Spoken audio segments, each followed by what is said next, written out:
ठाण्याच्या काही भागात बुधवारी 21 मे रोजी पाणी नाही. ठाणे महानगरपालिकेच्या स्वतःचा पाणीपुरवठा योजनेतील पिसे उंदचन केंद्र व टेमकर जलशुद्धीकरण केंद्र येथील उच्च दाब उपकेंद्रातील पावसाळापूर्वक आवश्यक देखभाल दुरुस्ती, कंट्रोल पॅनलची दुरुस्ती, ट्रान्सफॉर्मर ऑइल फिल्ट्रेशन आदी अत्यावश्यक कामे करण्यात येणार आहे. त्यामुळे बुधवार दिनांक 21 मे 2025 रोजी सकाळी 9 वाजल्यापासून रात्री 9 वाजेपर्यंत एकूण 12 तासांसाठी पाणीपुरवठा बंद राहणार आहे. परिणामी ठाणे महानगरपालिका क्षेत्रात Ghodbunder road, Vartaknagar, Ritu park, jail, Gandhinagar, Rustomjee, Siddhachal, Samtanagar, इंटरनिटी, जॉन्सन व कळव्याचा काही भाग येथील पाणीपुरवठा 12 तासांसाठी पूर्णपणे बंद राहील. त्याचबरोबर पाणीपुरवठा सुरू झाल्यानंतर पुढील 1 ते 2 दिवस कमी दाबाने पाणीपुरवठा होईल, याची कृपया नागरिकांनी नोंद घ्यावी. या पाणी कपातीच्या कालावधीत आवश्यक पाणीसाठा करून ते पाणी काटकसरीने वापरून सहकार्य करावे, असे आवाहन ठाणे महापालिकेतर्फे करण्यात आले आहे. महाराष्ट्रातील भगिनींना आधार देणारी राज्य शासनाची मुख्यमंत्री माझी लाडकी बहीण योजना. या योजनेअंतर्गत अल्प उत्पन्न गटातील 21 ते 65 वयोगटाच्या भगिनींना मिळणार दरमहा 1500 रुपयांची मदत. अर्ज करण्यासाठी 31 ऑगस्ट 2024 पर्यंत मुदतवाढ. कुटुंबाचं वार्षिक उत्पन्न 2.5 लाख रुपयांपेक्षा कमी असलेल्या महिला पात्र. कुटुंबाकडे पिवळं किंवा केशरी रेशन कार्ड असल्यास उत्पन्नाचा दाखला आवश्यक नाही. पांढरं रेशन कार्ड असेल किंवा रेशन कार्ड नसेल तर कुटुंबाचं वार्षिक उत्पन्न 2.5 लाखांपेक्षा कमी असल्याचा दाखला आवश्यक. योजनेसाठीचा ऑनलाईन अर्ज नारी शक्ती दूत ॲपवरून किंवा पोर्टलवर भरता येईल. ज्या भगिनींना ऑनलाईन अर्ज भरता येत नसेल त्यांच्यासाठी अंगणवाडी, ग्रामपंचायत, वॉर्ड ऑफिस, सेतू सुविधा केंद्रामध्ये किंवा आशाताई बचत गटाच्या CRP यांची मदत उपलब्ध. आता आपल्याला अभिमानानं म्हणता येईल, सुखी आणि सुरक्षित आहे माझी लाडकी बहीण.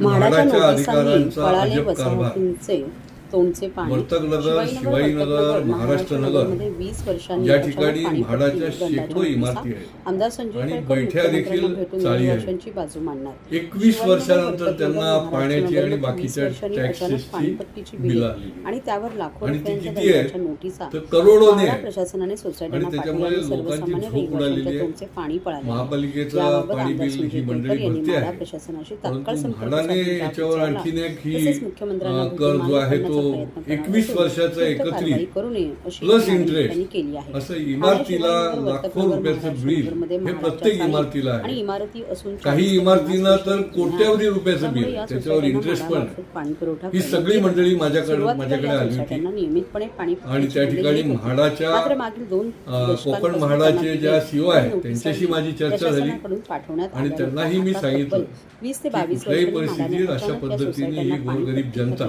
कारण इथे राहणारी जी लोक आहेत ते कनिष्ठ मध्यमवर्गीय आहेत, अशी अचानक तुम्ही बिलं पाठवली तर ते कशी भरू शकतील आणि त्याच्यामुळे त्या बिलांना स्थगिती दिली गेली पाहिजे आणि तोपर्यंत कुठल्याही प्रकारची कारवाई होता कामा नये अशा प्रकारची देखील मी त्यांना कार्यवाही सुचवलेली आहे.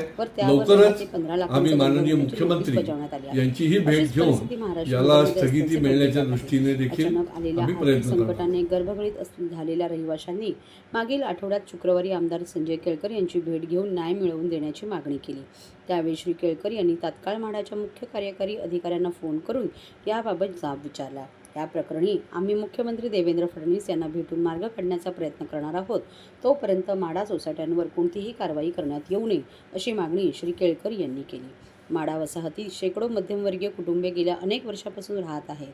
त्यांना अचानक लाखो रुपयांपासून 1 कोटी रुपयापर्यंतच्या रकमा भरण्याच्या नोटिसा आल्या आहेत. एवढ्या वर्षांनी प्रशासनाला जाग आली का, असा प्रश्न विचारत या अन्यायकारक नोटिसांबाबत श्री मुख्यमंत्र्यांशी बोलून मार्ग काढण्याचा प्रयत्न करणार आहे. तोपर्यंत कारवाई करू नका अशी मागणी केल्याचे आमदार संजय केळकर म्हणाले. म्हाडाच्या अधिकाऱ्यांचा अजब कारभार. वर्तकनगर, शिवाजीनगर, महाराष्ट्रनगर या ठिकाणी म्हाडाच्या शेकडो इमारती आहेत आणि बैठ्या देखील चाळी आहेत. 21 वर्षानंतर त्यांना पाण्याची आणि बाकीच्या टॅक्सेसची बिलं आलेली आहेत आणि ती किती आहेत तर करोडोने आहेत आणि त्याच्यामुळे लोकांची झोप उडालेली आहे. महापालिकेचं पाणी बिल ही मंडळी भरते आहे, परंतु म्हाडाने याच्यावर आणखीन एक ही कर जो आहे तो 21 वर्षाचा एकत्रित प्लस इंटरेस्ट असं इमारतीला लाखो रुपयाचं बिल हे प्रत्येक इमारतीला आहे. काही इमारतींना तर कोट्यावधी रुपयाचं बिल आहे, त्याच्यावर इंटरेस्ट पण आहे.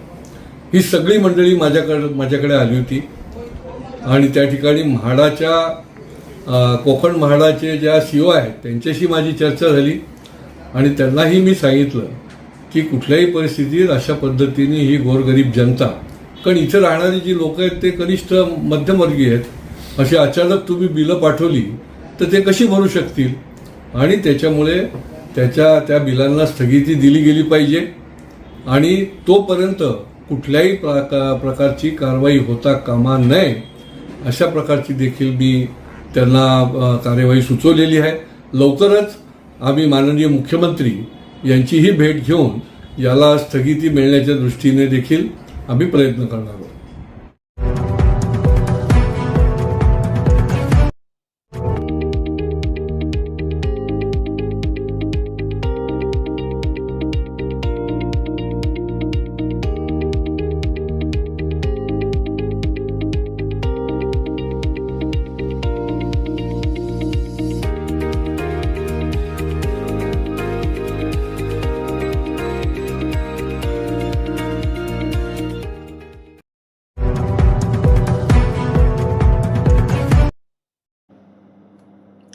राज्य उत्पादन शुल्कच्या भरारी पथकाने पकडले 25 लाखांचे परराज्यातील मद्य. दीव, दमण व गोवा या राज्यातील अवैध मद्याच्या साठ्यांवर राज्य उत्पादन शुल्क विभागाच्या वतीने कारवाई सुरू असताना आता राज्य उत्पादन शुल्क विभागाच्या कोकण विभागाच्या भरारी पथकाने मुंबई नाशिक मार्गावरील साई धाब्याजवळ हरियाणा निर्मित विदेशी मद्याचा साठा जप्त केला आहे. राज्य उत्पादन शुल्क विभागाच्या कोकण विभागीय भरारी पथकाचे निरीक्षक दिगंबर शेवाळे यांना गुप्त बातमीदारामार्फत माहिती मिळाली की मुंबई नाशिकवरून कल्याण परिसरातून परराज्यातील अवैध मद्याच्या साठ्यांची वाहतूक होणार आहे. या माहितीच्या आधारे राज्य उत्पादन शुल्क विभागाच्या कोकण विभागाच्या भरारी पथकाने मुंबई नाशिक महामार्गावरील साई ढाब्याजवळ सापळा रचून महिंद्रा कंपनीच्या बोलेरो या वाहनाला थांबून त्या वाहनाची तपासणी केली असता या वाहनाच्या मागील बाजूस प्लास्टिकचे कॅन भरले होते. मात्र या गाडीमध्ये विशेष कप्पा तयार करण्यात आला होता. त्या कप्प्यांमध्ये आरोपींनी हरियाणा निर्मित विदेशी मद्याचा साठा लपवला होता. त्या अनुषंगाने राज्य उत्पादन शुल्क विभागाच्या कोकण विभागीय भरारी पथकाने टेम्पोवरील कारवाई करत विदेशी मद्याच्या 53 बॉक्स व विदेशी मद्याची वाहतूक करण्यासाठी वापरलेला बोलेरो कंपनीचा टेम्पो असा 25,63,980 रुपये किमतीचा मुद्देमाल राज्य उत्पादन शुल्क विभागाने जप्त केला. या कारवाईत पोलिसांनी रवी विश्वकर्मा व विजय बजाज या 2 आरोपींना अटक केली आहे. त्यांच्यावर महाराष्ट्र दारूबंदी कायदा 1949 चे कलम 65A/E 81, 83, 90 व 103 प्रमाणे गुन्हा दाखल करण्यात आला आहे. राज्य उत्पादन शुल्क विभागाचे आयुक्त माननीय श्री राजेश देशमुख साहेब यांच्या मार्गदर्शनाखाली कोकण विभागीय पथकाचे निरीक्षक श्री दिगंबर शेवाळे यांना गुप्त बातमीदारामार्फत अशी माहिती मिळाली की हरियाणा राज्यातनं ज्या ठिकाणी एक्साईज ड्युटी कमी असल्यामुळे विदेशी मद्याची किंमत कमी असते अशा ठिकाणी चोरट्या स्वरूपामध्ये ठाणे जिल्ह्यामध्ये विदेशी मद्य येणार आहे अशी त्यांना खबर मिळाल्यानंतर एक पहाटे 5 वाजण्याच्या सुमारास कल्याण बायपास रोडला त्यांनी एका संशयित वाहनाची तपासणी केली असता बाहेरच्या बाजूला रिकामी प्लास्टिकच्या पाण्याच्या जे बॉक्स ड्रम आहेत तर त्याच्या आडमध्ये चोरकप्पा बनवून सुमारे 53 बॉक्सेस विदेशी मद्याचे जे सगळे हायर ब्रँड आहेत म्हणजे ज्याला आपण स्कॉच म्हणतो असे स्कॉचचा साठा त्यांना सापडला. हा स्कॉचचा साठा हरियाणा राज्यासाठी आयात केलेला होता परंतु महाराष्ट्र राज्यामध्ये ठाणे जिल्ह्यामध्ये त्याची चोरट्या स्वरूपामध्ये आवक झाल्याची निदर्शनास आलं. यामध्ये टेम्पो जो पिकअप टेम्पो आहे त्याच्या किमतीसह जवळपास 25 लाखाचा मुद्देमाल हस्तगत केला आहे आणि 2 आरोपींना अटक केली आहे. यानंतर पुढील तपास श्री दिगंबर शेवाळे आणि त्यांची टीम करत आहे. हे तपासामध्ये निदर्शनास येईल हा नेमका कुठे कुठे जात होता आणि 53 बॉक्स स्कॉच ही म्हणजे या लगतच्या कालावधीमध्ये एवढ्या मोठ्या प्रमाणात पहिल्यांदाच सापडली. त्याच्यामुळे याचा नेमका सोर्स काय आहे हे तपासामध्ये निदर्शनास येईल. याच्यामध्ये सध्या तरी 2 आरोपी आहे. याच्यामध्ये तपासानंतर हा नेमका कोणाला पुरवण्यात येत होता आणि याच्या मागचा किंगपिन कोण, सूत्रधार कोण हे तपासामध्ये निदर्शनास येईल.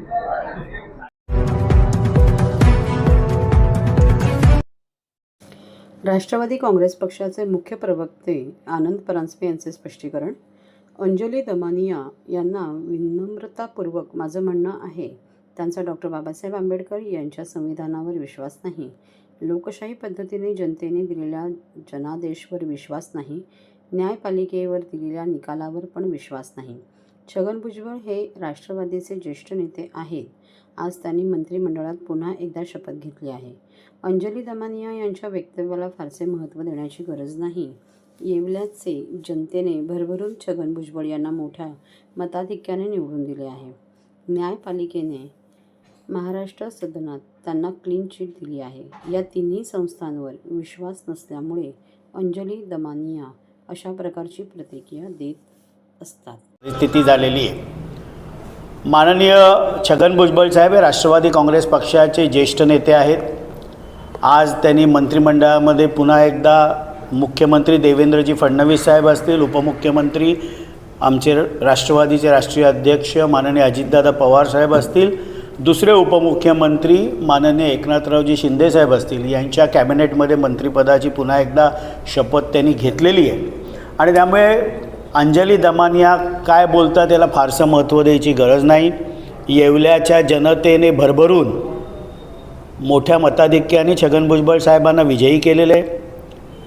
लोकशाहीमध्ये माननीय मुख्यमंत्र्यांचा तो अधिकार असतो की मंत्रिमंडळामध्ये कोणाला घ्यावं, आणि न्यायपालिकेने देखील महाराष्ट्र सदनामध्ये त्यांना क्लीन चिट दिलेली आहे. त्यामुळे कुठलाच या तिन्ही संस्थांवर विश्वास नसल्यामुळे अंजली दमानिया अशा प्रकारची प्रतिक्रिया देत असतात. फार त्यांना महत्त्व द्यायची त्यामुळे गरज नाही. पहिल्या दिवसापासून राष्ट्रवादी काँग्रेस पक्षाची स्पष्ट भूमिका आहे की त्या जिल्ह्याला कोण पालकमंत्री असावं हा सर्वस्वी अधिकार राज्याचे मुख्यमंत्री माननीय देवेंद्रजी फडणवीस साहेबांचा आहे.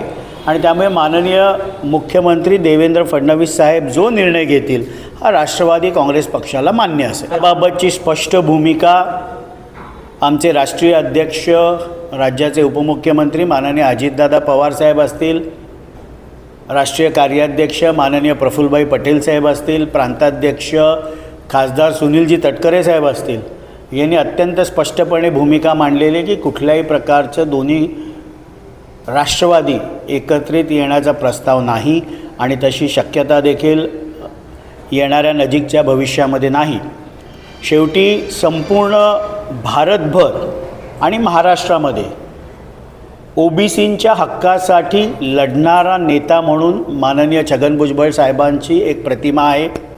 ओबीसींच्या न्याय हक्कासाठी कायम ते लढत आलेत आणि त्यामुळे त्यांची मंत्रिमंडळामध्ये वर्णी लागल्यानंतर स्वाभाविकच जल्लोष होणं हे क्रमप्राप्त आहे. महायुतीच्या सरकारने माननीय देवेंद्रजी फडणवीस साहेबांच्या नेतृत्वाखाली राज्याचे उपमुख्यमंत्री माननीय अजितदादा पवार साहेब असतील, तत्कालीन मुख्यमंत्री व आत्ताचे उपमुख्यमंत्री माननीय एकनाथरावजी शिंदे साहेब असतील, या तिन्ही नेत्यांनी महायुतीतर्फे मराठा आरक्षण टिकावं, मराठा समाजाला आरक्षण मिळालं पाहिजे अशा प्रकारचे प्रयत्न सातत्याने महायुती सरकारने केलेले आहेत. आणि त्यामुळे जरांगे पाटील साहेब जे आरोप करत आहेत हे निराधार आहेत. कुठल्याही प्रकारे मराठा समाजावर अन्याय होणार नाही हीच महायुतीची भूमिका कायमची राहिलेली आहे.